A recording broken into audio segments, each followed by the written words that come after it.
আমরা এখন কালকা স্টেশনে পৌঁছে গেছি। পুরো জার্নিটা আপনাদের বলছি। এই কালকা স্টেশনে আসতে গেলে হাওড়া থেকে ট্রেনে উঠতে হবে। আমরা নেতাজি এক্সপ্রেসে উঠেছি, ওটা সোমবার দিন রাতে উঠেছি 9:55 ছাড়ে হাওড়া থেকে।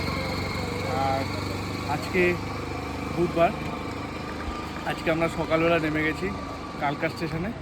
তো এই হচ্ছে কালকা স্টেশন। আমাদের টয় ট্রেনের টিকিটটা ছিল, টিকিটটা কোনো কারণে কনফার্ম হয়নি, 17 ওয়েটিংয়ে রয়েছে এখনও।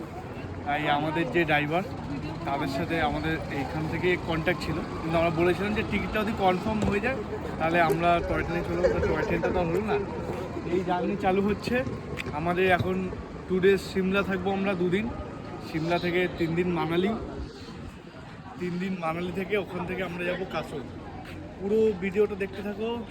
দারুণ দারুণ জায়গা আছে, দারুণ দারুণ এক্সপ্লোর আছে আমাদের, মানে এত সুন্দর সুন্দর জায়গা আমরা কভার করব, এত সুন্দর সুন্দর জায়গা যাব। তোমরা দেখতে থাকো আমার ভিডিও। আর এই কালকা স্টেশনের টিকিট কত কী সবই পরপর ভিডিওতে আমি বলে দেবো।